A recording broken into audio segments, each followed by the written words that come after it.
有请1号男嘉宾。Can you feel it? Can you feel it?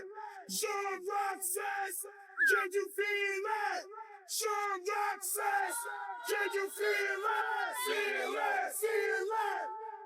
孟老师好，两位老师好，24位女嘉宾你们好，下面的观众你们好，然后工作人员辛苦了。我叫徐猛，28岁，来自大连。来，选你的心动女生。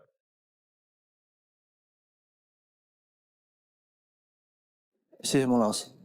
这兄弟怎么这么客气？爱之请回答。你的第一个问题，我希望每天都互相夸奖对方。这话从他嘴里边说出来，有一种莫名的喜感。彭瑞，男嘉宾你好，我非常同意你的观点，因为我觉得，男女双方每天互相的称赞是非常重要的，因为人与人之间的相处本来就已经非常的疲惫了，然后和自己亲密的人之间，如果说再有我否定你的行为，我否定你的言语，我否定你的未来和理想的话，会觉得人生很灰暗，而且让自己会非常没有自信，所以我很同意你的观点。23号。Hello， 你好，男嘉宾。我其实不太同意前一位女生的话，因为我觉得互相夸奖这个东西应该是发自内心。就比如说啊，我觉得你今天真的穿得很帅，或者是我觉得你做这样事情做得很好的层面上，然后我才会去夸奖你。如果说每一天我要去刻意的去就是赞美对方的话，我觉得有点太做作了。不好意思，我问一下，你刚才说那个你今天穿得很帅，是对我说的吗？他的点好奇怪。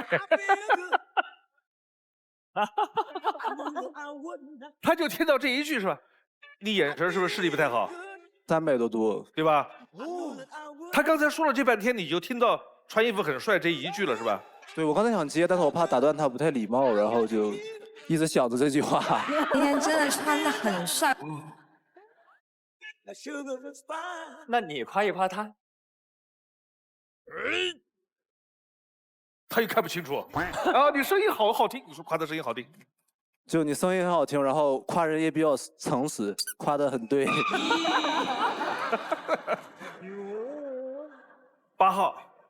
我觉得女孩子真的就是越夸越可爱，越夸越好看的，所以我觉得男嘉宾这个点，我觉得还挺好的。对，你去夸奖一个人，他是会有更大的进步空间的。就比如说你去夸奖他，他会越来越努力的。我看到这条，我也有这个感觉。我觉得你的这条其实非常考验功力的。你比如说，你天天说他的外貌，7天之后也显得平平，对吧？这个我要稍微纠正一下。对女人来说，每天都夸好看都不会腻的。可以夸一辈子是吧？可以夸一辈子。但为什么我就是会感觉陈老师就像是一个很会夸人的人？我吗？他确实会啊。对啊，但孟老师就好像不太像会夸人的人。这个。就是广老师说孟老师不太会夸人。刚才孟老师夸我夸的，就是我心花怒放，然后看看，他刚才怎么夸你了？孟老师刚才夸你了吗？我夸他的，我说他很有礼貌。这兄弟怎么这么客气？刚才聊的这一轮，我觉得我非常认同他提出的这一点。情侣之间、夫妻之间、恋人之间，确实需要赞美。但是呢，这种赞美它应该是发自于内心的。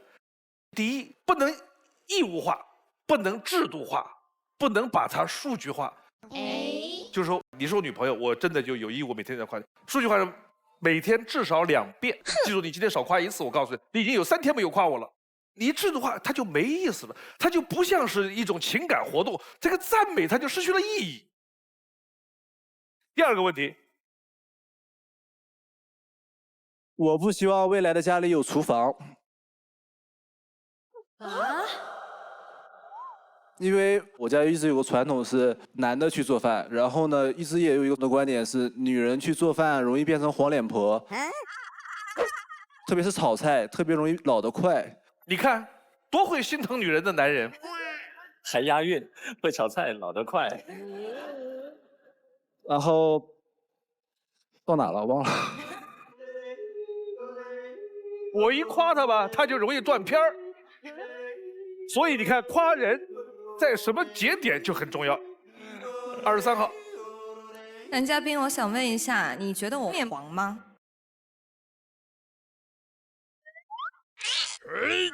我真看不清，我300多。那是这样子，我很热爱去做饭，然后我也相信在座各位女生有很多都是特别喜欢做饭的。对呀。你如果是当成爱好的话，我是鼓励你的。3号。男嘉宾你好，那我想问，如果说家里边没有厨房的话，那你是想怎么去解决这个饭？每天都在外边吃吗？就是我觉得外边的饭，无论是外卖或者是你去堂食也罢，没有家里的饭健康。所以说我是一个比较爱做饭的女生。这可怎么办？主要的原因不是我不想做厨房，是因为我做的不太好吃，可能。如果我的工作很忙，然后我偶尔就是下了班之后，我想让你去给我煲个粥呢？你要是真想的话，那我就给你做，反正就不太好吃。如果今天你感觉我做的不太好吃，明天我可能就订点好吃的，然后假装成我做的。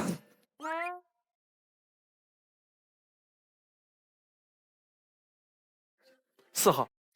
男嘉宾你好，我觉得你这个方案特别的经济实惠，因为我做饭也特别难吃，然后也用不到厨房，然后你说不希望家里有厨房，这样又省了装修厨房的钱，然后还省了护肤品的钱。可以把这个厨房改成像健身房，或者是衣帽间，或者是你喜欢的其他的都可以。好，谢谢。可以商量。好，来看片子。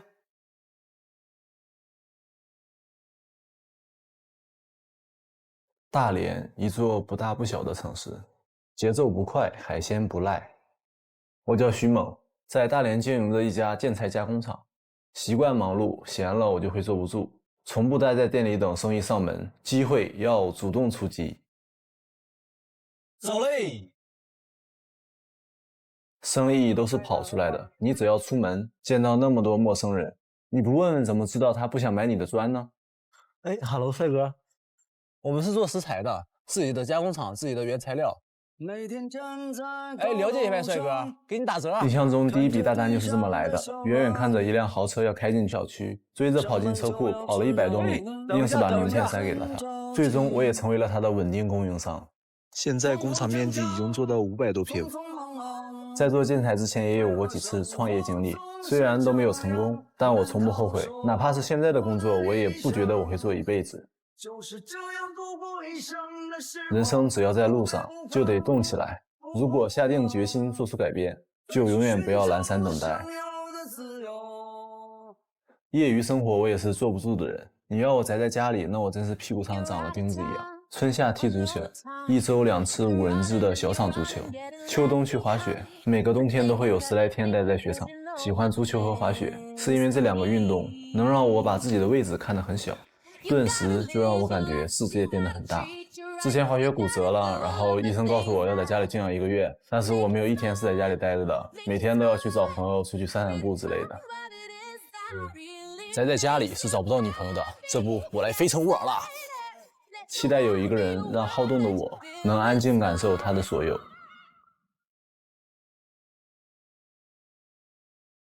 你那个建材店生意怎么样？我的建材店是一个有500平，然后是有加工厂，有自己囤的货，然后生意还蛮不错的。是你自己开的，还是跟几个兄弟合伙的？跟父母家里边的。对对。哦。做几年了这个生意？做了20年左右吧，但是我只做了5、6年。我听得出来，你要做了20年，估计是从6、7岁开始的，这个也不合理。2号。男嘉宾你好，就是我刚刚在 VCR 中有看到，就是你在工作的状态中是比较主动的，是积极的一个状态。那么你在现实生活中，比如说遇到喜欢的人，或者是对自己的女朋友，会主动去做一些事情吗？这是肯定会的。就遇到喜欢的人，也会去主动的去追吗？当然是啊，就是主动出击的那种，就是比较有勇气吧。如果你们两个吵架了，他生气了，你会主动的去哄他和认错吗？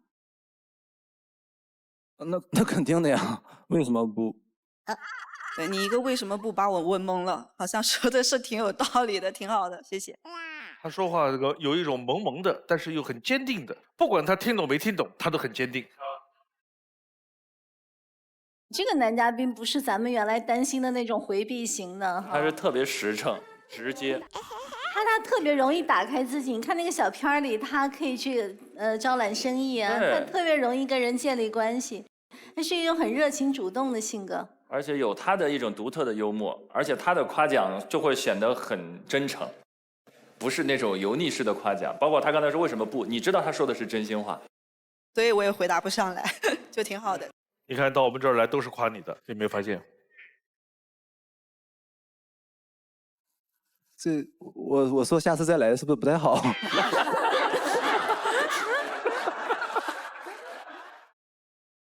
？7号。Hello， 男嘉宾，我也滑雪，然后但是建议你要注意安全。对，我玩那个跳台就骨折。还有就是因为你刚刚没有讲你的感情观，我想问一下，你是喜欢一见钟情型，还是喜欢日久生情型的？我喜欢一见钟情，但是需要日久生情。哦，他很会说话。人家问他你喜欢一见钟情还是日久生情，他说我喜欢一见钟情，但是也要日久生情。他属于要还要。朱瑞。男嘉宾你好，就是我刚刚看您 VCR 说您是一个就是坐不住的人嘛。如果有的时候周末，比如说很累了，我希望你在家陪我看看电影啊什么的，就是两个人很安静的，就什么都不做，就是不要那么激烈的运动。对呀。我平时也不是总去滑雪，总去踢足球，就是周末去。然后你说的那个就是完全是可以的。哦。他在家宅不住，台上觉得自己是那种死宅的女生，举手看看。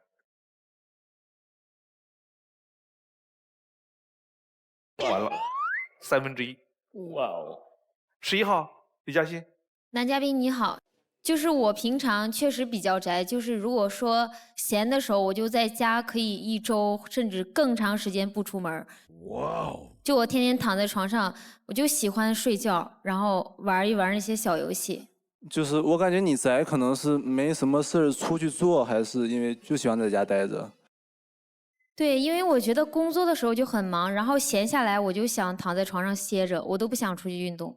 我感觉可能是没遇见我这种性格的吧。你看到没有？这就叫自信。Cool。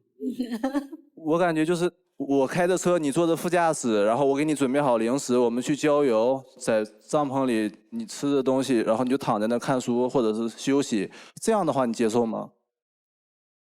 这样的话，我觉得挺好的。你只要不带着我出去踢足球干嘛就可以。那不会。因为李嘉欣她平时教跳舞嘛，是吧？每天就已经很累了，就想躺着。但男嘉宾很好哎，他一直让你有一个躺着的状态，在车里也是半躺，然后在帐篷里也是直接躺着。24号。我是一个比较居家的人，就是像周末我会2天选1天在家睡觉。如果有男朋友的话，我会想一起去逛超市，然后买一点菜啊什么的，回家一起做饭，然后有一个投影仪，一边吃饭或者一边躺在沙发上面一起看电影。这也是要躺的。对。刚才我说的你接受吗？那种其实在春天或者秋天天气比较适宜的情况下，我是可以接受的。但是南京没有春天和秋天。就怎么说？就从你一开始说你是不愿意出去，然后一直喜欢躺着，然后又说春天和秋天愿意出去，爱情是一个相互的过程，就是你做出了一部分的改变，我当然也会做出来一部分的改变，对吧？说话就都在点儿上。看下一条片子。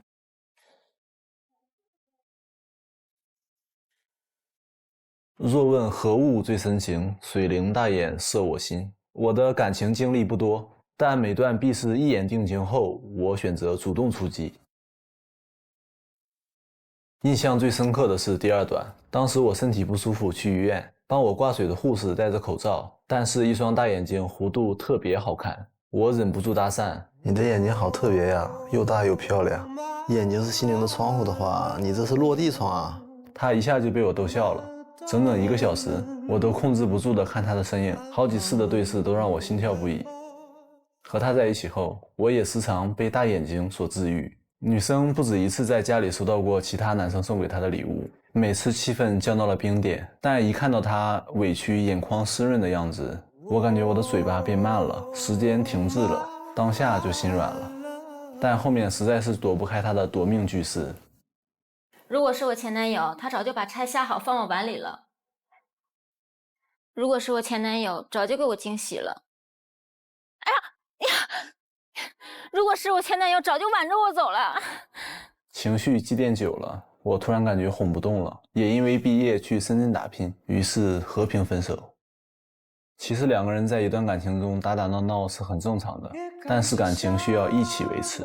我希望他对每件事都有自己的想法和认知，不要别人说什么就是什么。期待在未来的感情中，一旦在一起，我们都是对方心目中最理想的他。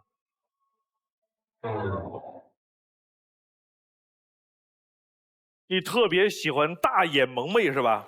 对。但是台上的女生你又看不见。对呀。你不介意的话，我可以去看一圈。这怎么说？是一个请求。我满足你的要求，你去吧。谢谢孟老师。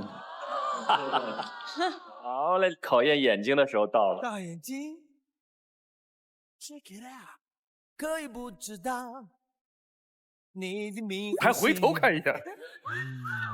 他终于看清楚了大伙儿。看见你的大眼睛，我从来不明白命运是什么。他是老盯着11号看是吧？11或者12或者10吧，那个片区。谁的眼睛好看？哎呦呦呦呦！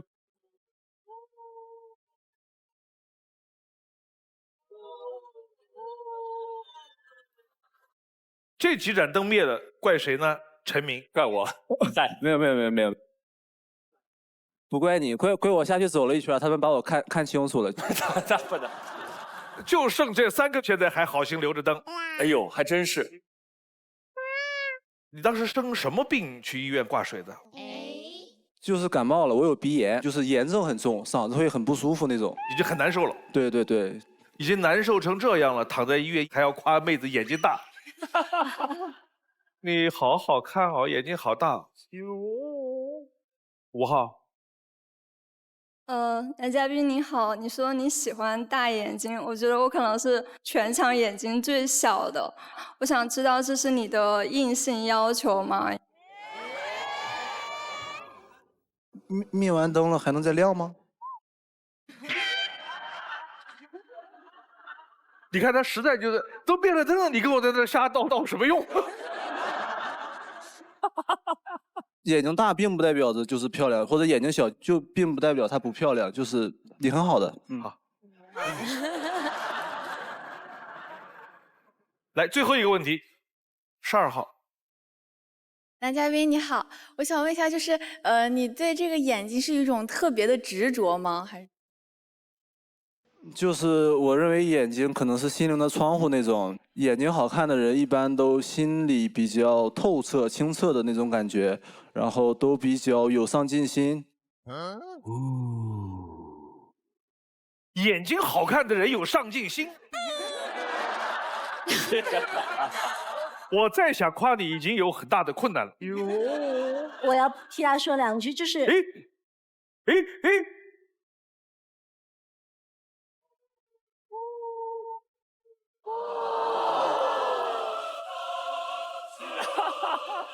你看吧，一句话没说小心，这3个眼睛都还可以，挺大的。你刚才说眼睛大有上进心，你们是用灭灯来表明你们没有上进心吗？来，10号，男嘉宾好，是因为你视频里有说不能接受和女朋友在一起的时候，他去收异性的礼物，就是那我过生日肯定会有异性朋友送礼物呀，所以肯定在一起也会有矛盾。之前是他收到比较贵重的礼物，就是不是朋友那种。哦，他这个灭灯我能理解。另外2个灭灯的原因是李嘉欣。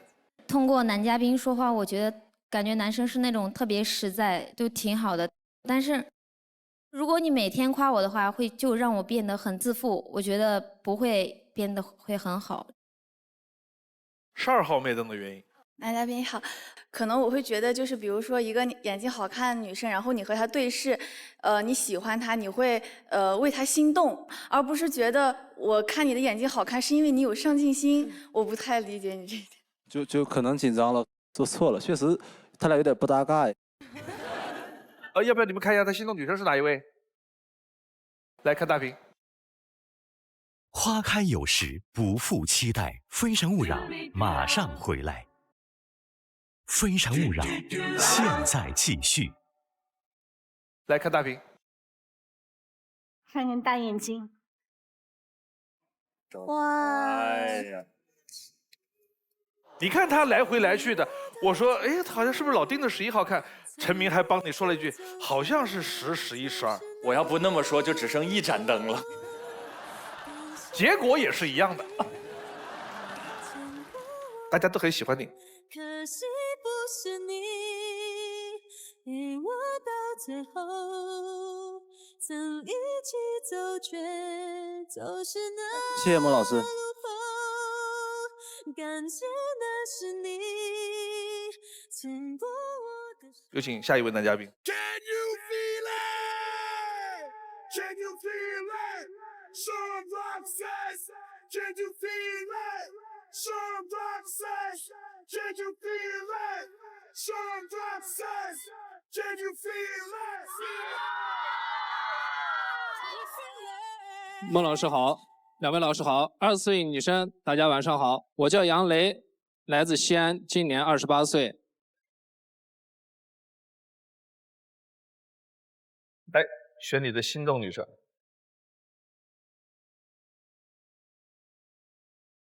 你是做什么工作的？我呢在西安跟另外一名合伙人开了一家火锅店。你在哪个区啊？我在碑林比较多。哦，那边3号。Hello， 男嘉宾你好，你好我在雁塔区，碑林和雁塔超级近的，就是2个区挨着的。对，是离得比较近，对。对。爱之请回答。你的第一个问题是？我希望与我的另一半去拼一辆跑车模型。因为就是 GTR 也是我的 dream car， 这个零件呢有4000多块，然后我觉得也是一个能考验我耐心的一项就是活动吧。拼凑成了以后，也能作为一个陪伴与爱的鉴定吧。对。朱瑞。这个是我自己拼的那个乐高的 GT500。哇！我可以跟你一起，我超级爱拼乐高，尤其是车。我这个对上了，好，非常感谢，谢谢。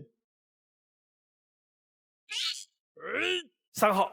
男嘉宾你好，就你好是我是一个稍微有一点点强迫症的人，然后我就挺喜欢去拼这些东西。但是我没有拼过，我还挺想尝试的。如果有机会的话，我们可以一起试一下。好的，非常感谢。谢谢。22号。男嘉宾你好。你好。我是22号女嘉宾董星河。我现在在江苏南京一家医药公司里面做医学顾问。我从小也都特别喜欢拼那种像拼图啊，然后那种 DIY 那种别墅小屋的那个东西。真好。 2个人一起拼这种东西，我觉得，不光是2个人在一块儿消磨时间啊、陪伴也好，其实另一方面也是一种爱情的见证嘛。就像你最后一句话说的，所以我非常赞同。谢谢。好，谢谢。你的第2个问题，我不希望对方踩我的球鞋。这双吗？是我的所有球鞋。哦，都不能踩。对，都不希望有人去猜啊。15号，你好，男嘉宾，你好有一种踩法，你可以接受吗？踩法，就是我2个脚光脚踩在你那个腿上，然后抱着我走，很亲密的举动。你觉得你可以接受这样的踩法吗？这个有点太暧昧了吧？就是说谈恋爱的过程当嗯中的一种情趣活动。我觉得是可以的吧。他其实犹豫了很久，因为会有形变，万一踩变形了。像他刚才那个动作，他内心的真实台词是：那我就光着脚，你踩我的脚，我抱着你走不就好了吗？女生要的是亲昵，是抱，她在乎的鞋不要碰到以后。卞秋阳，那如果说这个时候你的球鞋遇到了危险，你的女朋友也遇到危险，你会选择救什么？球鞋跟女朋友同时掉到河里了啊！就是我可以把他们2个都救起来。那你会先去救谁呢？啊？先去救谁？你犹豫了。我都不值一双球鞋吗？值，你非常值，哎，我想起了一件事情，就是我儿子也很喜欢球鞋。有一次呢，有一个快递大哥呢就过来送快递，他就在1楼就不上来了。他说因为我的脚崴了，他把鞋一脱了以后都肿起来那么多，我就给他喷了点药，然后他那双鞋就再也穿不回去了。我儿子46码的脚比较大，我就把他球鞋拿出来了，然后给他套上，结果呢还是套不上，我就把那个球鞋解开了。完了。然后后来我就跟我儿子说了，我说对不起啊，妈妈把你的球鞋剪了，因为发生了一件这样的事情。但他说没关系，他说我的球鞋如果能够帮助一个人的话，我觉得那又怎么样？哇！我觉得所以就是所有的东西都没有比人重要。哇哦！是的，学到了，学到了。看第一条片子。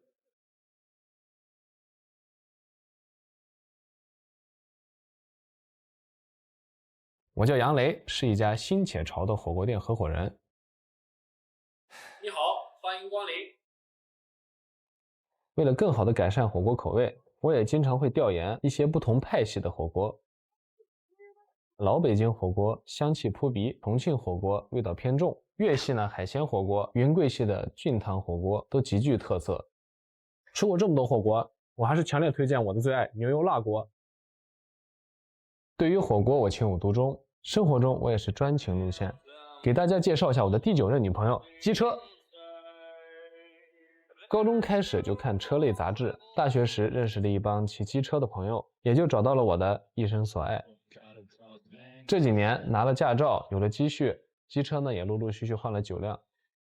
有很多男孩子呢也跟我一样，喜欢把自己的机车当成自己女朋友。我们有组织一个骑士俱乐部，平时呢也经常相约出来溜车，追求所谓的高速、自由和失重感。这不是我们的骑士精神。文明、安全、不飙车，控制右手，礼让行人，做一个既安全又文明的骑士。咱们骑得慢一些，但是骑得久一些。别看我年纪不大，我已经是有2儿1女的老父亲了。我手上这只呢是我的闺女名字叫钱钱。这只呢是我的儿子，他的名字呢也叫儿子。他呢就是我的辛巴，是一只恶霸犬。虽然看起来很凶哈，但是它很善良也很温柔。我觉得辛巴和自己很像。一个人在外面工作，有他们的陪伴，我也就不孤单了。我还会送小辛巴去狗狗学校。今天拍视频呢，还是专门给辛巴请了假的，然后呢让他回来友情客串一下。好了，我们该去上学喽，来跟大家说再见。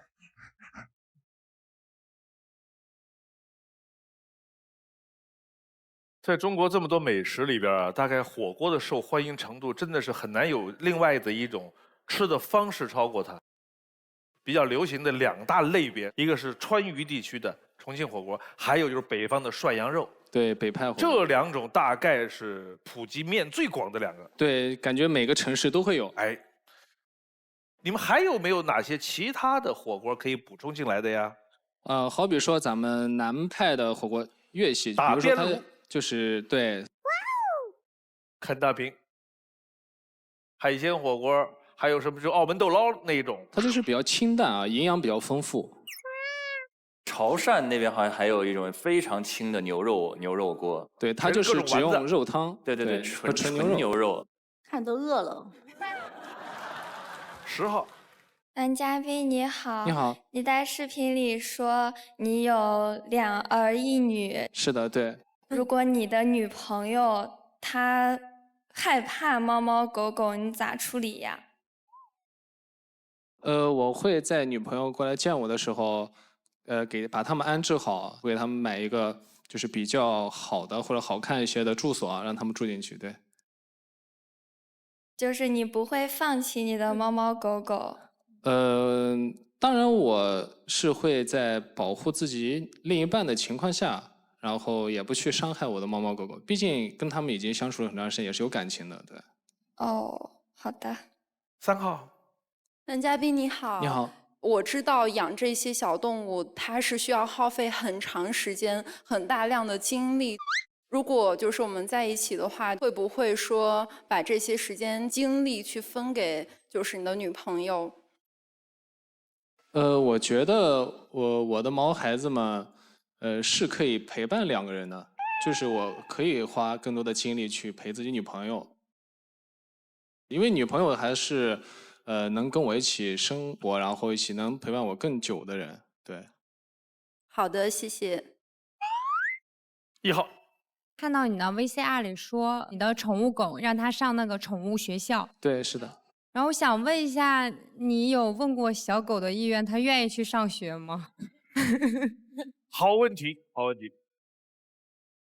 就是我觉得它内心是比较高兴的，因为送去狗狗学校以后，它每天呢也是比较活泼，然后比较开心啊，这样的状态，然后会比较放心。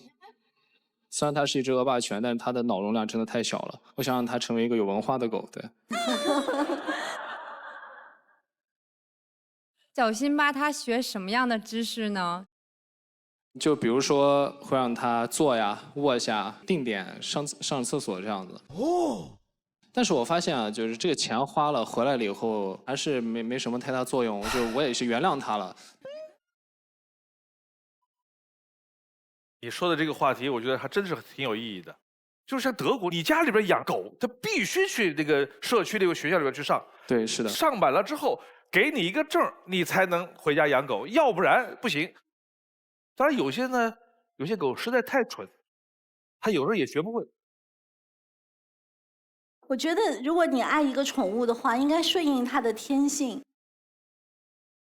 但是我看很多城里的那些家庭，他们养了狗以后就把它圈在那里。是，但是黄老师所担心的这一点，就是所有的动物的天性就是热爱自由的。但狗这个物种本身就是人类的伴生物种。它是在长时间在数万年的过程当中，跟人类已经进化出了它新的天性。所以对于很多陪伴犬，包括像金毛有很多巡回，它能够帮助人。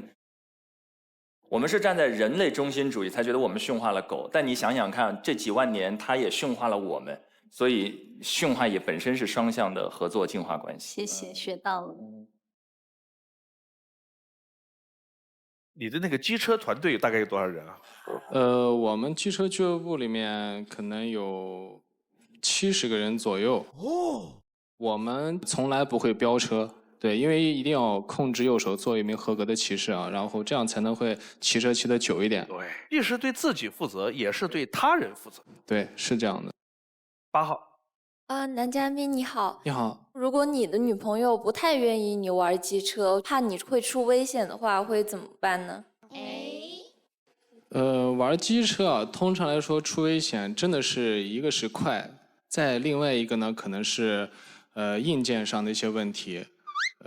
我相信呢，就是可以好好的去跟自己的女朋友沟通，或者是带她去看，然后更多的是自己再去学习一些骑车当中的这些技能，让她去放心。只要不是以飙车找刺激的那种，对，是，就是不太会出太大的问题。对。3号。男嘉宾你好。你好。我是在交警队工作，所以说我对摩托车这些东西其实是有一些担忧的，但是呢，君子不能夺人所爱。那就果然好看的人说话都很好听哈，对。然后就是听君一席话，胜听一席话，知道对。当然，这东西我会征求一些你的意见。我也有想过，在自己的以后的某一年里，慢慢放下机车这一块东西，然后更多的和家里人一起开车，一起去旅游一下。有些爱好可以终其一生，比如说摄影，你从20多岁可以拍到80岁，你都可以拍。但是有一些爱好呢，随着谈恋爱啊、结婚、生孩子，他的这个爱好的这个浓度呢，不用你说，他都会慢慢降低。就像小伙伴没有女朋友的时候，天天混在一块吃啊喝的，结了婚了，有了孩子了之后，你问他跟兄弟们能多久聚一次？这都是会变化的，所以你要从发展的眼光来看待这个爱好在一个男人心中的位置。对，会有责任感的。好，看下一条。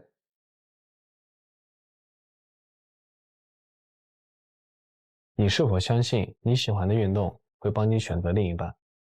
我和他因为篮球相识，或许是上天的安排，篮球2次滚到他的脚边，而我也抓住了机会，问他要到了联系方式。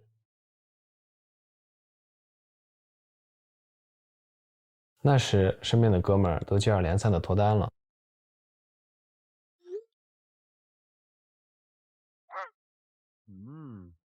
受到了他们的鼓励，我也鼓起勇气表白，追求到了自己的幸福。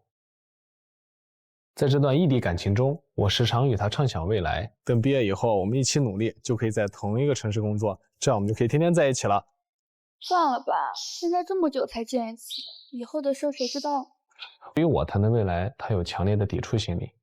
慢慢的，我发现了这是我们必然会分手的一个信号。这段感情我根本看不到希望，我们还是分手吧。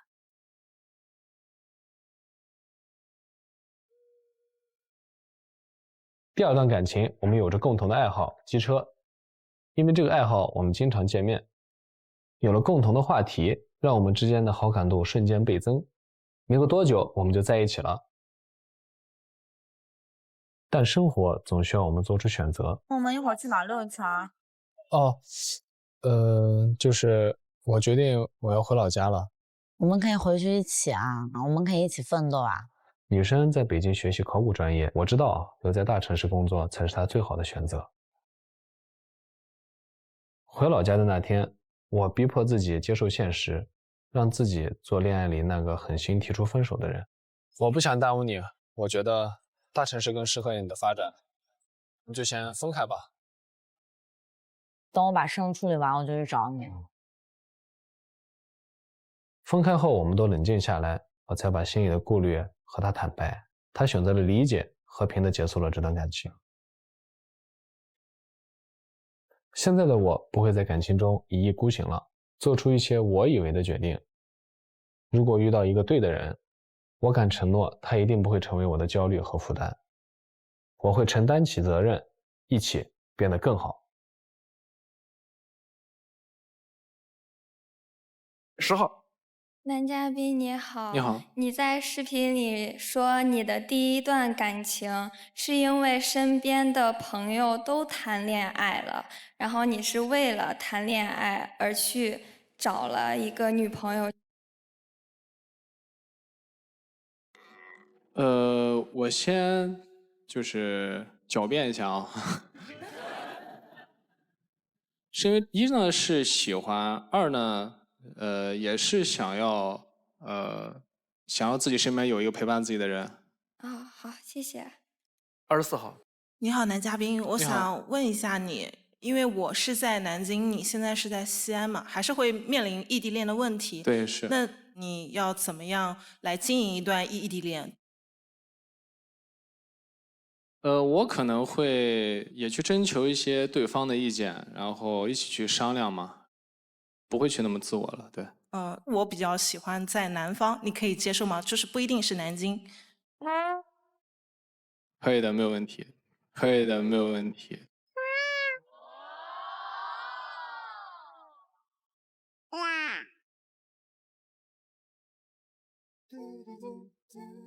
2号。男嘉宾你好。你好。其实我一直听到现在，我觉得你各方面都挺好的。谢谢。我也很喜欢宠物，然后我爸爸也喜欢骑摩托车。哇，我们虽然很担心，但是因为爱还是会去支持。包括我是一个非常没有耐心的人，但是我家里也买了一个城堡的乐高，把它配好了料，就是没有拼。所以也就想着以后能有另一半可以跟我一起把这个城堡拼起来。所以我觉得各方面都是蛮像的。哼，但是你是九几年？94年，对。94年，对，所以你接受比自己年纪大的吗？我觉得现在这个社会啊，包括我自己，觉得年龄不是问题，一定要就是看感觉和这感情的发展。所以你喜欢什么类型的呢？首先性格要好啊，人要善良，再其次就是对感情专一吧。我这个人就是有时候会比较爱吃醋啊。我懂，就是属于可爱的，就是御姐型的，还是成熟型的，还是甜美型的？他这种型你喜不喜欢？我也可以很成熟，也可以很可爱。那这种类型我觉得就还蛮 OK 的，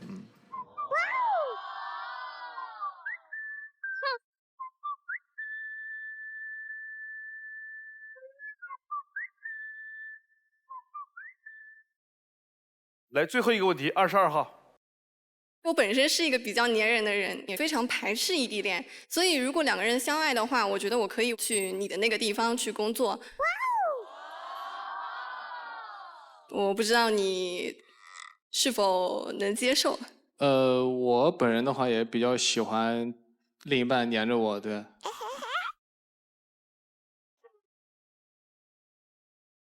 现在留灯的是22号、24号，有请22号、24号。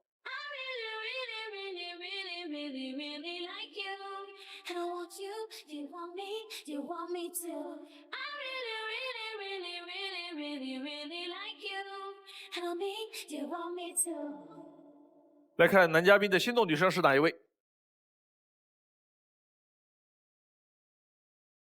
？10号。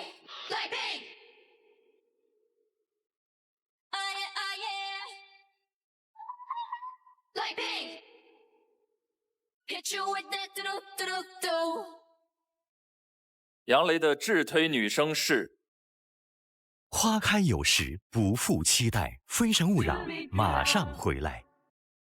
非诚勿扰，现在继续。杨雷的智推女生是彭瑞。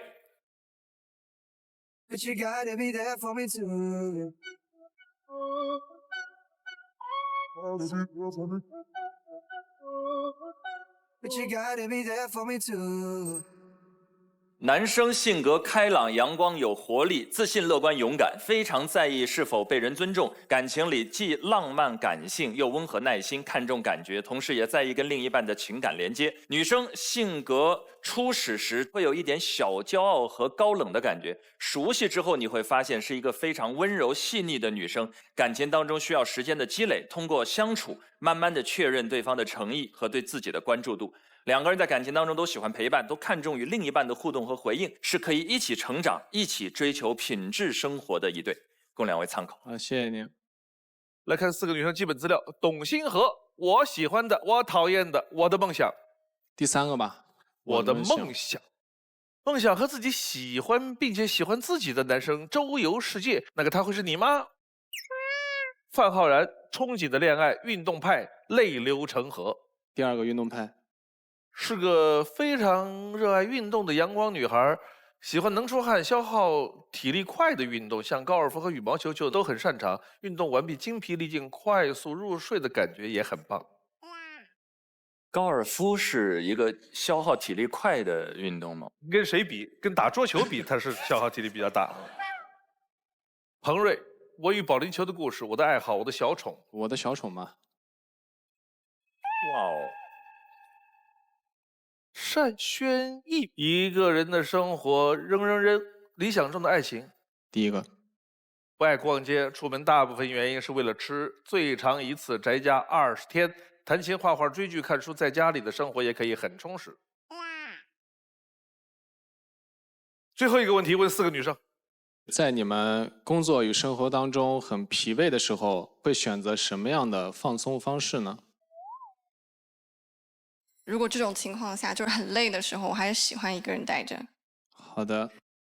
嘉宾好，我喜欢看辩论赛。可以，也蛮有意思的，对。庞瑞。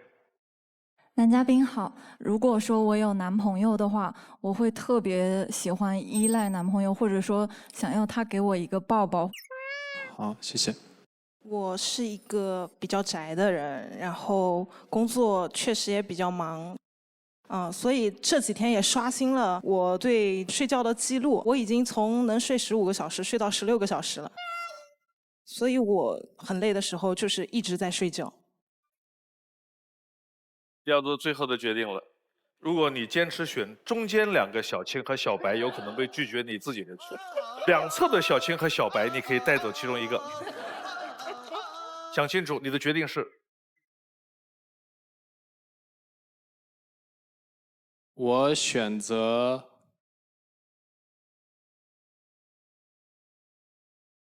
直接过去。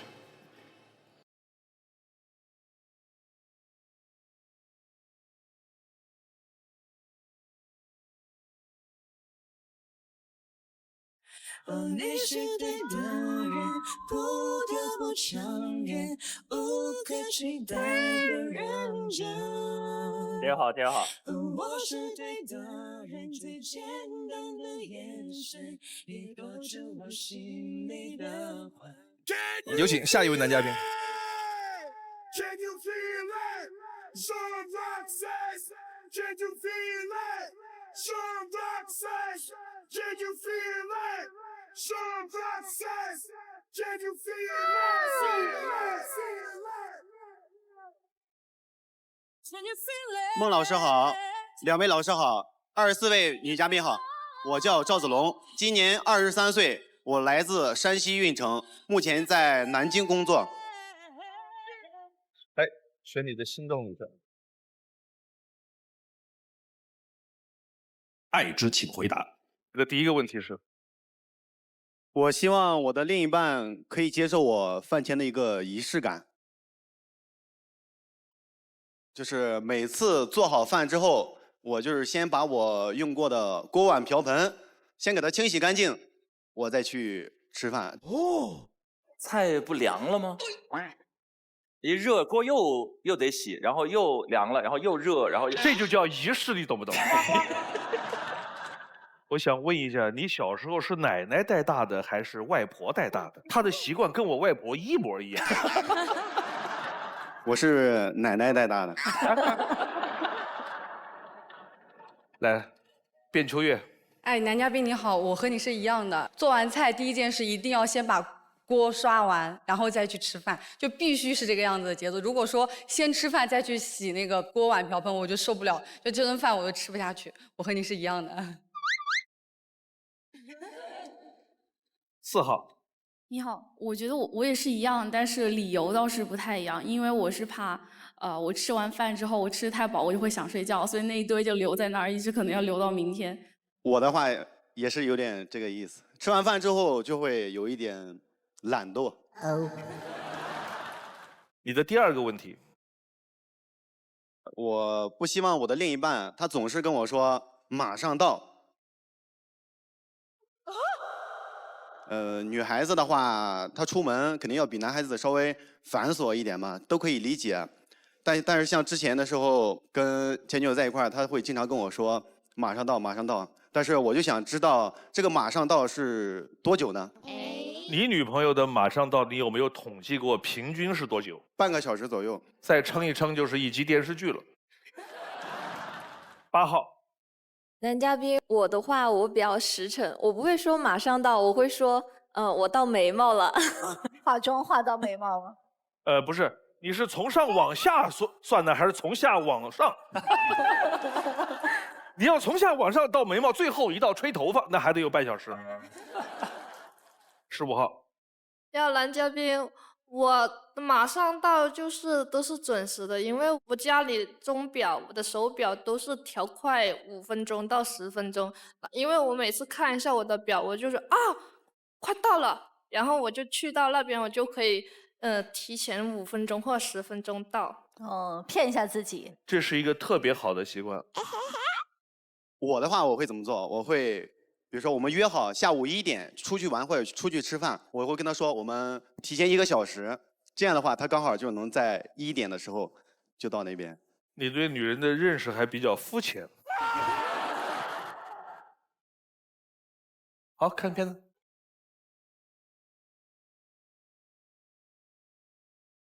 师傅说：“舞狮人，守时为先，一步一个脚印，步步为营。”我是赵子龙，一名舞狮人。舞狮从来不是一个人的事情，狮头狮尾要绝对信任，才能一跃冲天。师傅也说，舞狮人不可固步自封，守旧也要创新。狮子的步伐千变万化，而这一步就是我的舞步。我是把自己学了5年的街舞动作，给它灵活用在我们舞狮这项传统项目中。除了舞狮人，我还是一名舞者。16年上高中的时候，我第一眼就被这个动作吸引，从此深陷其中。我在学校操场琢磨动作，在家里对着镜子练习，从高3到大学，只为练好一个大招。我把所有的时间都用在街舞上，没有练功房不要紧，只要心中有梦想，一个小型的外放音响，一瓶水，一块空地，就可以是我的舞台。我从小在小县城长大，独自在外，没有任何朋友和亲戚，只有和伙伴们跳舞时才不会孤独和焦虑，也只有跳舞时我才会感到自信。周围很多人劝我谋求一份稳定的工作，但我自己有追求的梦想。有些人靠苦力，有些人靠技能，追逐梦想从来不止一种方式。我现在每个月差不多会拿出来5000块钱，暂定目标是攒个2年，差不多就够我启动资金了。到时候我这个舞房它可能不是很大，但是也是自己一点一点积累起来的吧。未来我希望能拥有一家属于自己的舞蹈工作室，我也在朝这个目标努力，一步一个脚印。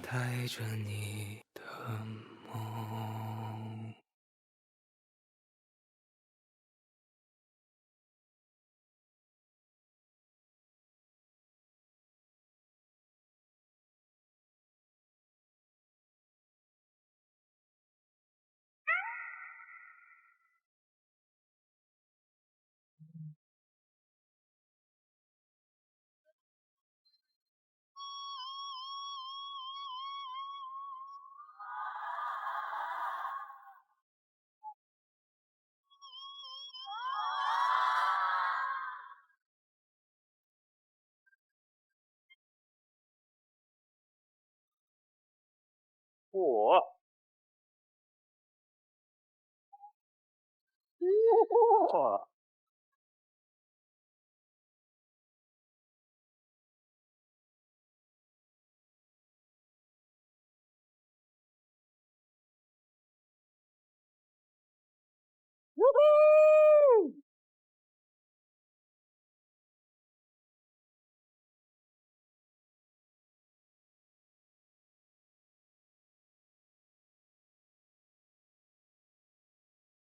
你那个兄弟跑来一趟也不容易，你单身吗？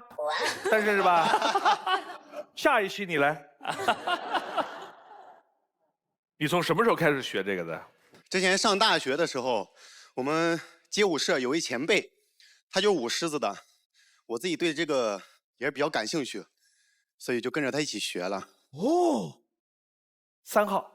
男嘉宾你好，就是我看了你的这个演出，我觉得你真的是让人一下子肃然起敬，值得敬佩。因为这个是我们中华民族的传统文化，就是有年轻人去传承这个东西，真的让人非常敬佩。谢谢。谢谢。13号。男嘉宾您好，是这样的，我刚才看你在这个双人舞狮的过程中，你扮演的是这个后面的这个角色，对吧？所以我觉得就是在你自己自身条件就是比较雄壮的一个基础上，你还能再完成这种高难度的地板动作，真的很不容易，付出了很多心血。谢谢谢谢。狮尾的话就是需要力量大一点，狮头的话肯定要体重轻点。如果狮头体重它比较重，比如说像我们结尾做一个做动作，它体重重，我可能就倒下去了。所有需要托举的双人，他都有个体重问题。花样滑冰那个要托举男女双人，那女生不能太重，160多斤，能把男的累死在下边。14号，男嘉宾你好，我刚刚看到你舞狮，我觉得哎呀，好熟悉的感觉。就是在我童年的时候，我住在农村，我们那边有个习俗，就是过年我们都会舞狮，就每家每户的门口会挂一个生菜在上面，然后那个舞狮子他就把它叼下来，那个叫做采青，也是一个比较好的兆头。对对对，就生财的意思。对的对的。生菜。那我之前去过一个佛山的一个文化展馆会，他将醒狮这种文化推陈出新。就我印象最深刻的就是他把那个中国古典的故事啊，就标注在那个狮头上面，就用彩绘的方式画在上面，我觉得蛮有意思的。还有一些用那个狮头做出棒棒糖逗小孩，蛮好的。好 Q 啊！这是刘关张啊，赵子龙4弟缺一个，赵子龙来了。刚刚女嘉宾有提到广东醒狮是国家第一批非物质文化遗产名录，而且她也提到佛山的南狮是狮王之王，也是这个南狮的发源地之一。原来的黄飞鸿系列，佛山无影脚也是武术之乡，也是舞狮之乡。有没有女生想上来学一下的？5号。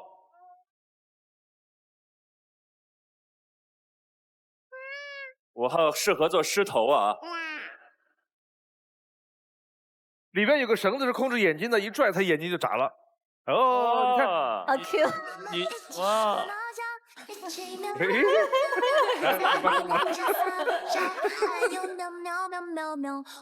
哇，好期待！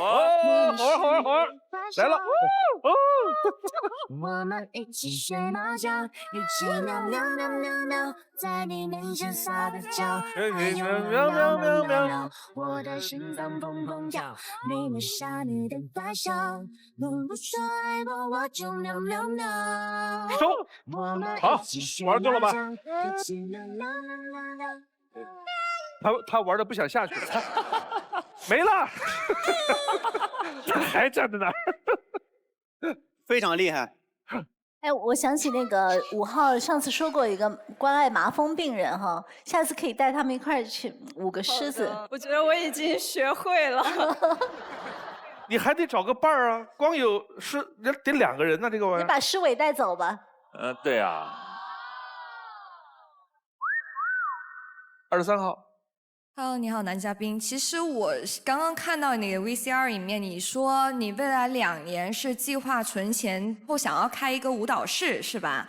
那我想问一下，那你有没有把你另外一半列入你以后的规划？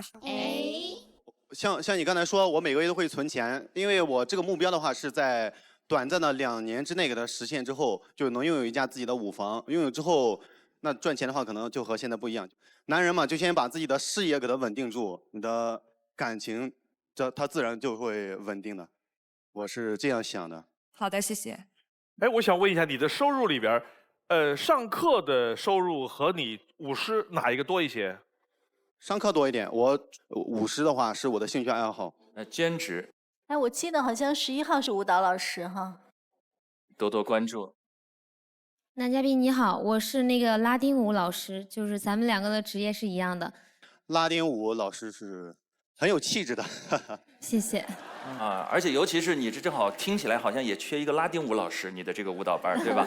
你也可以多多留意一下，你就是全流程全流域打通了。看下一条。我有过一段谈了4年的恋爱，刚交往时，我能明显感受到他对我的在意。刚刚接了个外卖电话，没等久吧？有时候想带他吃点贵的，他会替我考虑说：“我们自己做着吃吧，这样更浪漫。”他也不会因为我来自小县城而瞧不起我。我曾一度以为他就是我命中注定的另一半，可是后来我觉得他变了。变得不再懂我。我考上研究生啦，你现在跳舞收入不稳定，要不要也去提升一下学历？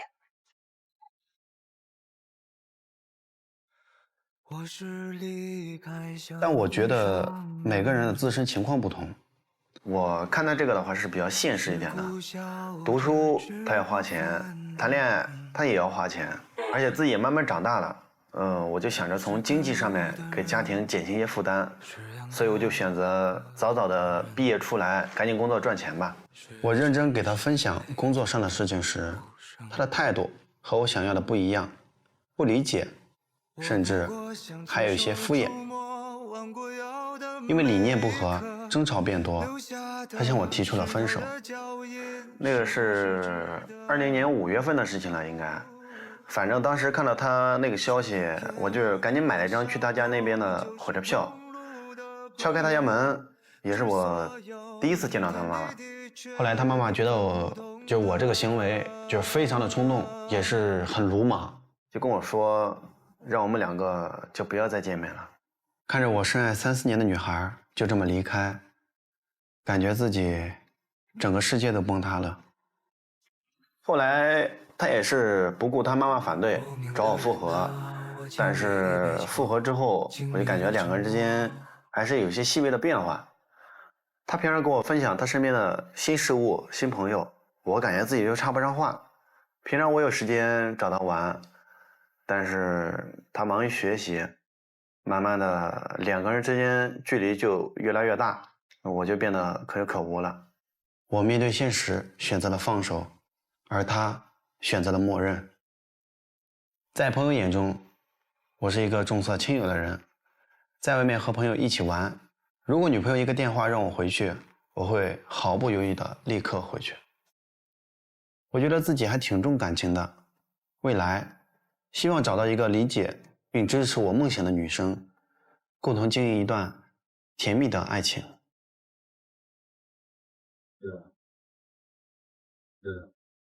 朱瑞，南嘉宾好，因为我看到您对您未来的规划非常的清晰，工作的规划，那我想问一下，您对您未来，比如说另一半，或者是你们未来的生活有没有什么规划？就是比如说什么时候大概能结婚这样子？目前我还年轻嘛，我想的就是先闯个几年，然后我理想的结婚年龄可能就是27、8左右，那个时候工作收入这些应该都是差不多的。好，谢谢。22号。你好，男嘉宾，我是22号赖心怡。我今年22岁，来自江苏南京。就是我想问一下，目前你和你的前任还有联系吗？没有的。我这个人的话，感情这方面，比如说我谈的时候，我肯定是很投入、很认真的，愿意付出很多的。但是，一旦就是分手之后，我就是不会留那种藕断丝连，我就会处理得很干净的。谢谢。18号。男嘉宾你好，看到这个短片的话，其实我有点生气哦。花开有时，不负期待。非诚勿扰，马上回来。非诚勿扰，现在继续。男嘉宾你好，看到这个短片的话，其实我有点生气哦。因为我的工作呢是一名瑜伽老师，情况来讲也是跟你类似的，还有早早进入社会这一点，我的学历相较于研究生或者本科都要低一点的，但我觉得提升学历是一件很正常的事情，并不是你所说的无所谓。你的工资完全可以够你去报一个自考或者成人学历。你说谈恋爱要花钱，提升学历也要花钱，要花家里的钱。但是其实你女朋友已经为你省了钱，她陪了你3、4年，你却说她变了。我觉得这是一个很可笑的事情。要不要解释一下？我自己的话比较说这些话的话，我都是基于自己实际的家庭情况。我家里面的话，我有2个亲姐姐的，加上我一共有3个孩子，都是要花钱的。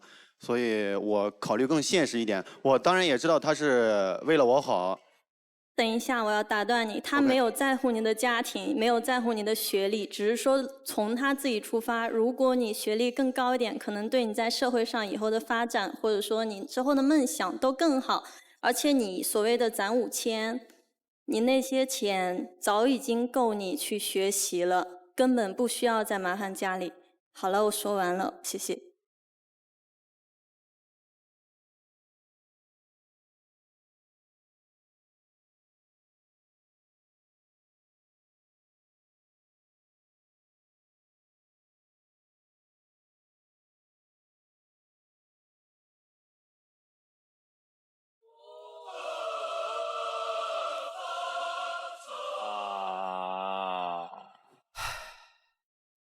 哎，我注意到，就是马宇哥那段话说完以后，女嘉宾就是灭灯的速度越来越快。但我是这么想啊，首先你刚刚说的4年青春，那男人的青春他也是青春啊，女人爱他4年，我相信这个男孩也爱那个女孩4年，我觉得谁也没有说谁的青春就是被辜负的。第二个呢，我觉得每个人成长的道路是不一样的。有些时候我们会鼓励孩子们多去读书，拿高学历。但是有些时候，你先工作一段时间，在工作当中从实践中成长，也是一个非常好的成长。我听了这一轮下来吧，首先我认为从这个角度想没有什么问题。我也会有这么想法，当然可能有一些具体的情况。我们这个片子里边表现的没有那么充分，但是呢，黄澜刚才讲的那一段，我觉得我听进去了。同样是女性，我也觉得黄澜的那个角度包容性更大一些。确实，人生的努力的路径啊，不一定都是一致的。但是呢，无论如何，我能理解的是，他应该为这段感情，为那个女生的这个要求，沟通的再充分一些。对，我在想，刚才他应该带入的一种情境是，他实在无法理解男嘉宾为什么连提升学历这样一点简单的努力都不肯做。这是因为在你看来，那是一个特别简单的努力。但这一点，我想跟马宇哥讲，就是我们要充分尊重人价值观的多样性。可能一件事情，一个楼梯，在 A 看来特别一步就迈上去了，在 B 看来是一段万丈悬崖。尤其是在学习和学历这件事情上，因为我自己是一位老师，因为越在学校里待的时间久，你就越是知道，有的人他学习起来真的事半功倍，但是另一类人真的书籍阅读和学习对他们来说太痛苦了，他有自己找到自己热爱的方式。我就问一个简单的问题，假设是之前那个很茫然的被外部的因素被逼着去报学历的，他会选什么专业？他要选什么专业？你让他考一个自考很容易，考哪个专业？大概率会是一些哪一个方便你找工作，哪一个你未来好赚钱，他去学哪一个。闭着眼睛都知道，他既学不进去，也没有任何作用，而且那2年他会非常痛苦。但如果他把这个班开着，他教了几年，他发现他遇到瓶颈了，遇到障碍了，他在教孩子的时候，有的地方他不知道该怎么做，他甚至会去学教育心理学。这是生活给予他的力量。如果他真的开了一个街舞班，然后想开连锁，完了不知道股权怎么分配，再去报一个市场营销的班，再去报一个经济学的班，我都觉得比他大4的时候去读那2年好得多得多。是的，这是教育背后的那个力量来源。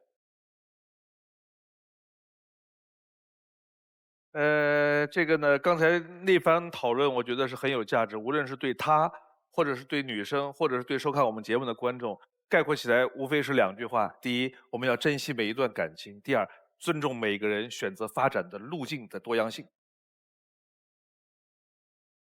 我能看一下他的质推吗？来看一下。赵子龙的质推女生是5号杨圆圆。最后灭灯。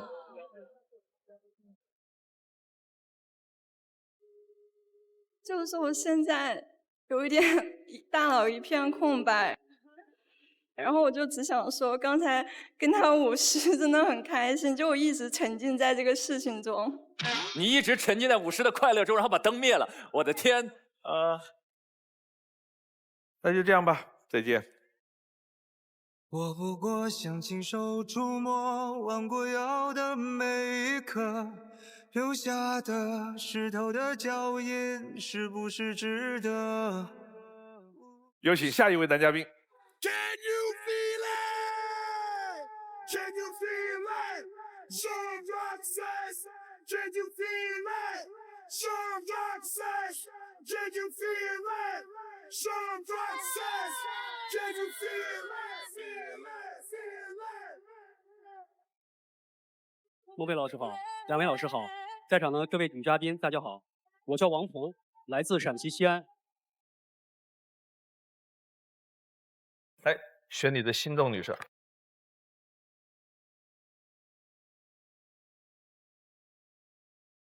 爱之请回答。您的第一个问题是？我希望我未来的女朋友可以在我每次冲动的办会员卡的时候阻拦我一下。你办了多少会员卡？数不清，反正塞不下了，都落灰着呢。都是哪些卡呢？种类太多了，健身房的健身卡、美食卡、美容卡、美发卡。搞推销的人就爱死这种人了。但凡这发那个小卡片的，有这种人，他们就能活得下去啊。但有些卡不可能，比如说健身卡，你已经办了一张又落灰了，你就不会办第二张啊。对呀。也不是，比方说健身卡，我就办了3张。为什么会有3张？离公司近1张，离家近离家近1张，对。推销的妹子好看1张。一个人来找对象的。10号。男嘉宾你好，是不是别人找你办卡的时候，你是不好意思拒绝别人？对，是有一些太难以拒绝他们的热情。那你有没有想过，你把钱都交给女朋友，不就没钱办卡了吗？那还不如办卡呢。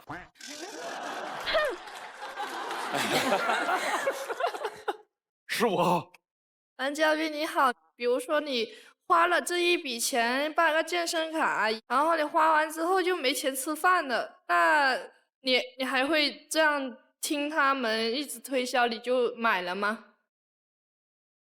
不，我办的卡越多，我就会更努力的去赚钱，赚了钱再办卡。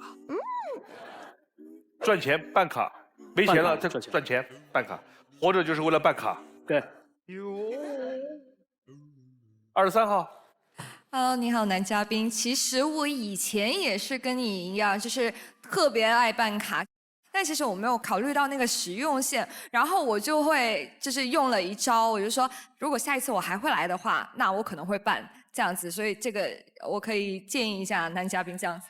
OK， 这倒是一个办法。对。第2个问题。我不希望我未来的女朋友在看各种情感视频的时候喝太多的心灵鸡汤。比如哪些呢？像我印象比较深的一句话就是：“给我花钱的男人不一定爱我，但是不给我花钱的男人一定不爱我。”你们再说一点类似于这种鸡汤，我特别爱聊这个话题。来，10号。就是你没有秒回我消息，就是不喜欢我。就是你没有秒回我，你的手是不是被谁压住了你的胳膊呀？对吧？啊。我都看过，我都看过，看了我就想投诉他们。余威。我记得我有看过一个，就是说一些选项，比如说现在水壶烧开了，有人敲门，然后电话响了，孩子哭了，然后让你排序，然后这时候就可以看出男人婚后的样子，我觉得这也是有点扯的。是，真的。就所有这些指向，就你乐趣就好，但你就发自心底得知道它肯定不科学，因为科学的基本原理是单一变量是不能指向结论的。但凡懂你说的这个的人就不看那个了，是吧？来看片子。30有6，人生半熟。人世越喧闹，越想过简单的生活。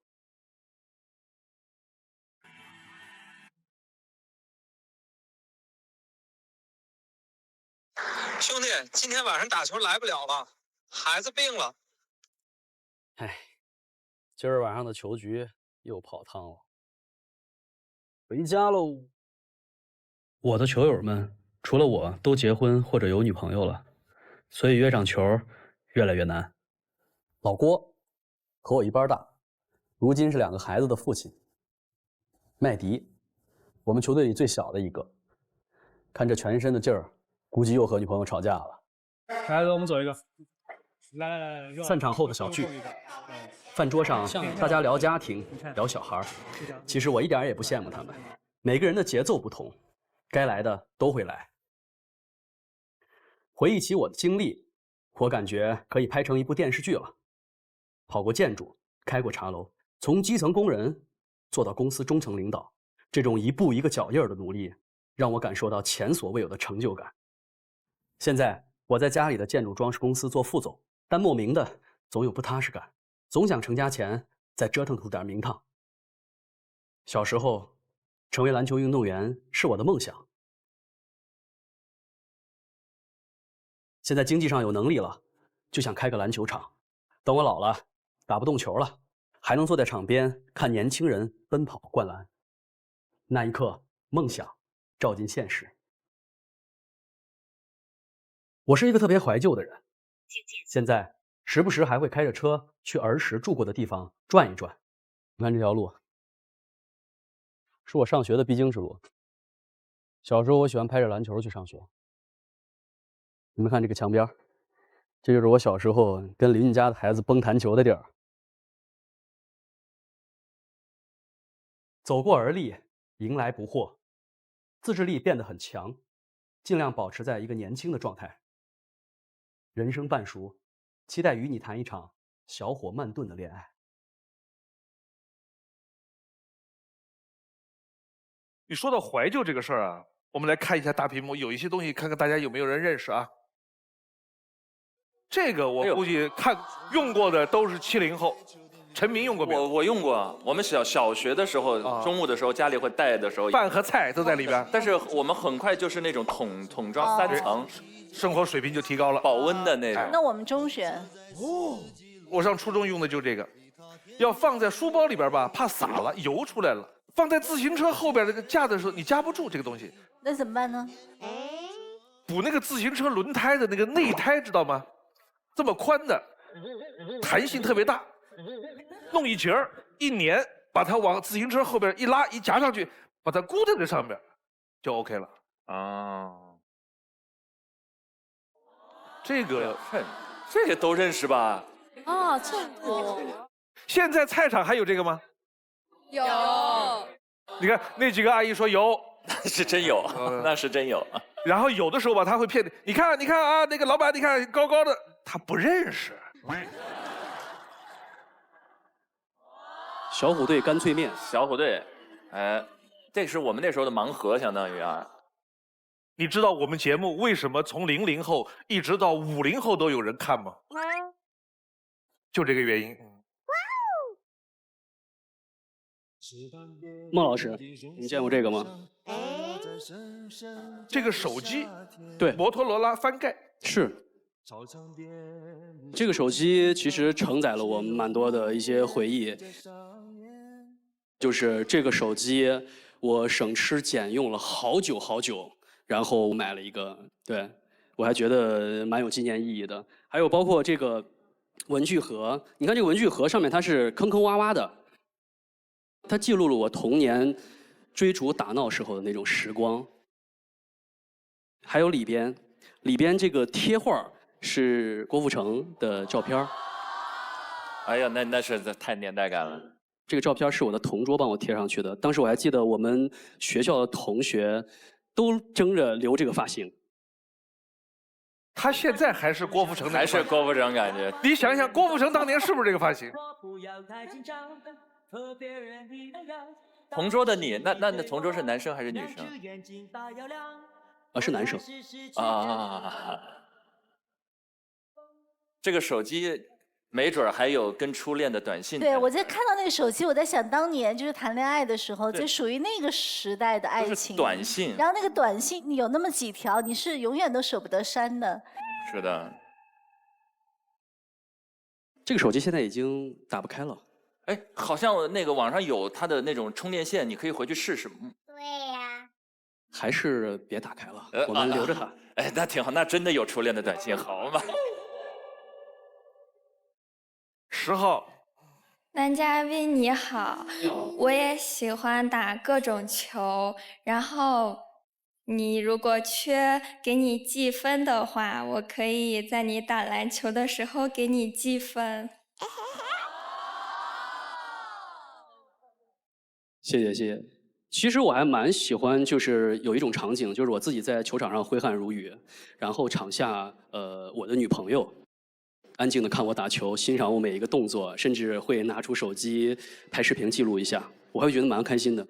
我想的是这样的一个问题：花开有时，不负期待。非诚勿扰，马上回来。非诚勿扰，现在继续。我想的是这样的一个问题：打篮球的兄弟们的女朋友如果都来了的时候，是不是会比一比谁的带来的妹子更好看一些？对，但是这个范浩然刚说这段的时候，我在看到男嘉宾嘛，又拿出了翻盖手机和那个铅笔盒，就觉得他们好像像2代人。3号。男嘉宾你好，我也来自西安。然后我刚看了你的片子，我觉得，你是一个挺成熟的人，然后我觉得我们还挺合适的。我挺喜欢比我大的男生。那你比我大11岁，那你介意比你小很多的女孩吗？我不介意，不介意。好的，谢谢。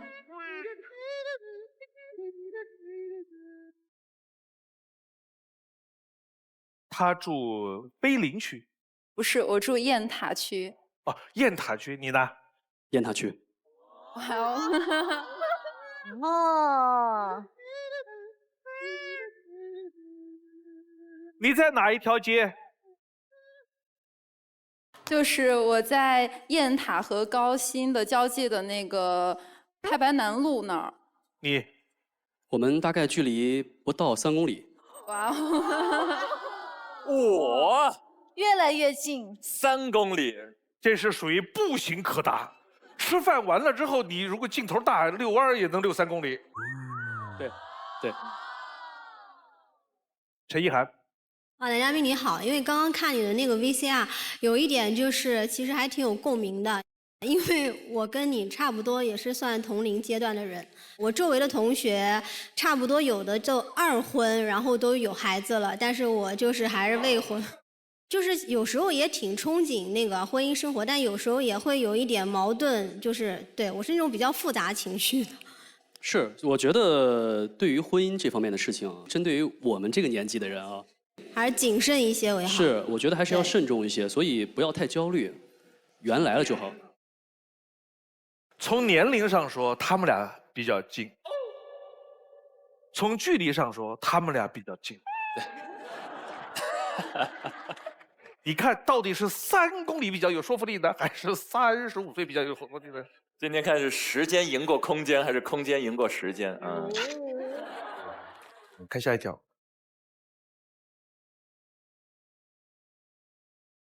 你多久没有心动过了？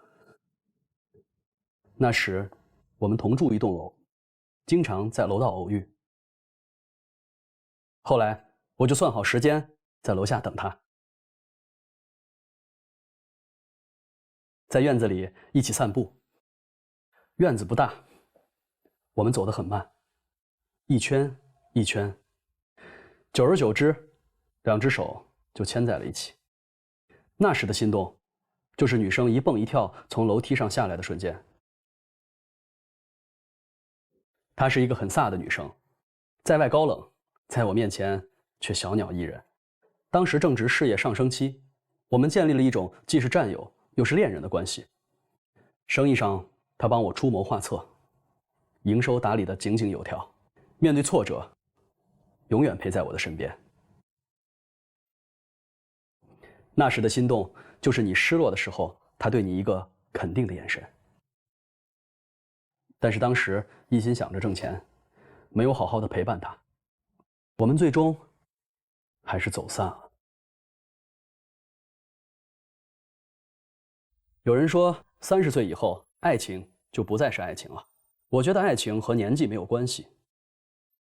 以前会因为五官而心动，现在更注重两个人在一起的三观是否契合。我不希望把谈恋爱变成谈条件，希望遇到一个温和、懂浪漫的女生。我坚定地走出99步，最后一步，我们双向奔赴。3号。Hello， 男嘉宾你好，就是我想先冒昧的问你一个问题，就是我的净身高是170嘛，然后就是我平常下了班之后，我也比较喜欢穿高跟鞋，那你会介意我穿起高跟鞋可能会比你高一些吗？我不介意。好的，谢谢。卢亦凡。男嘉宾你好，我刚刚在 VCR 里看到你想要一个温柔有浪漫的女生，请问你浪漫吗？我觉得我很浪漫，基本上在周末、节假日、各种我们的纪念日，我会去精心的准备一些惊喜给她。谢谢。20号。男嘉宾你好，我刚刚看到 VCR 里边说，你对心动有很多的定义，可能是某一个瞬间或者某一件事情，就是你现在什么样的女生或者女生在做什么的时候会让你心动呢？是这样的，我对于怦然心动这个词的理解，是分年龄段的。年轻的时候，就是简简单单的拉个手，轻轻的碰触一下，或者一个简单的拥抱，我就会很紧张、很心动。随着阅历的增加、年龄的增加，我觉得慢慢的我会在这份怦然心动上多加一份慎重。所以随着我们两个人慢慢的相处、经历这些事情，我会慢慢的持续心动，不像以前刹那间的。其实我觉得的话，心动它其实只是两个人相处，或者说第一次见面，或者在接触过程中的一种感觉。可能他撩一下头发，或者是冲你一笑，触动到你了，这个叫心动，只是一种感觉。其实我不是很认同你说的话，对。谢谢。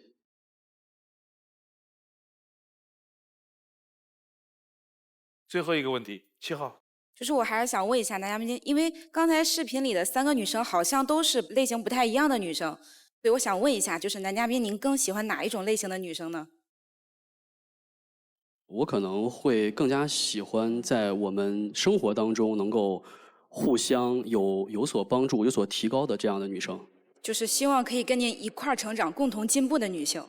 对，不一定非要是事业上一起共同创业啊，或者是一起工作之类的，就是说我们在生活上会同步一起进步。对。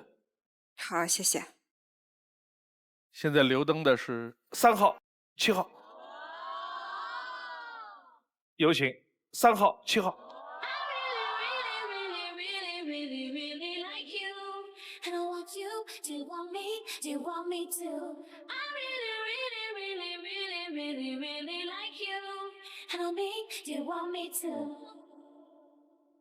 来看他的心动女生是13号。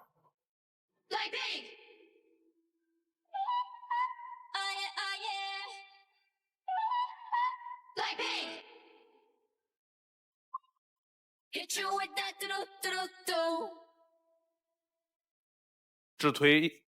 王鹏的直推女生是19号卞秋月。But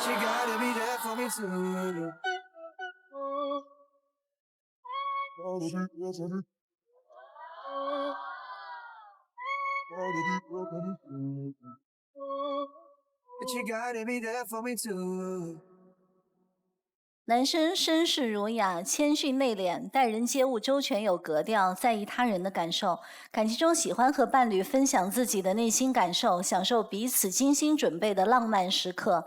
而女生呢，率性、自信、善良有爱，生活中喜欢闲适有规律的生活，感情中比较单纯专一，喜欢一步一步的有计划的开启幸福之旅。两人在一起能够共同成长，相互鼓励，是一对会长期陪伴在彼此左右的幸福伴侣。来看一下4个女生的基本资料。韩静伟，希望你这么做，爱折腾的我，工作憧憬。第三个，学美术出身，毕业后一直从事与设计有关的工作，从家装到工装，一直坚持对美和空间感的追求，希望将来把事业做大做强，成为一名优秀独立的设计师。哇，哎，男生就是装饰公司的。对对对，同行。岳梦娇，钟爱美食，注重仪式感，我心中的恋爱脑。第一个，喜欢探索地方美食，从巴蜀的辣到无锡的甜，我都很乐意接受。目前唯一接受不了的菜是毛豆腐。如果你是一个上得厅堂下得厨房的人，那就当是我捡到宝了。卞秋月，管家婆，热爱生活，矛盾体。第三个，有时非常粘人，有时又很独立，认为自己非常缺乏安全感，遇到问题习惯自己去解决，希望遇到能让自己完全放下戒备的男生。卢小艺，社交牛杂症，共情天花板，百变小樱。第三个，百变小樱。喜欢各种各样不同风格的东西，今天想当文艺女青年，明天想做欧美大妞。最后一个问题问4个女生：如果未来你和我恋爱以后，你会花多少的时间和精力用在我们这段感情上，或者说用在我身上？7号。因为我目前就是这个年纪，可能稍许有点略轻，然后再加上我对我工作未来有一定的希望和憧憬，所以我希望我还是有一部分时间能分到工作上，然后跟恋爱这个是一个比较平衡的关系，一个时间分配。我的话就是因为我也比较年轻嘛，有时候还挺恋爱脑的吧，所以我在谈恋爱的过程中，可能会把至少一半的精力放在感情上。谢谢。男嘉宾你好，因为我的话呢是属于一个就是对于家庭是比较看重的一个人。那我现阶段的这个年龄，我可能在1到2年内，可能我的重心还是会在我的工作上，但是我的计划就是2到3年，我希望我可以有一个相对稳定的工作，那有更多的一些时间可以给到我的家庭啊，是这个样子，谢谢。谢谢。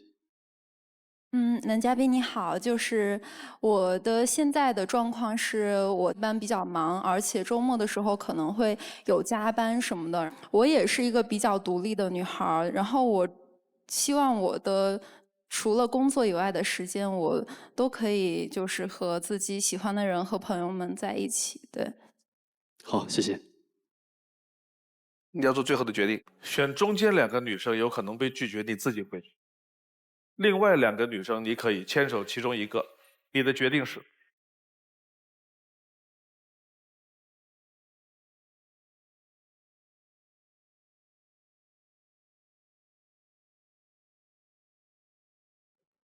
走，我们回家吧。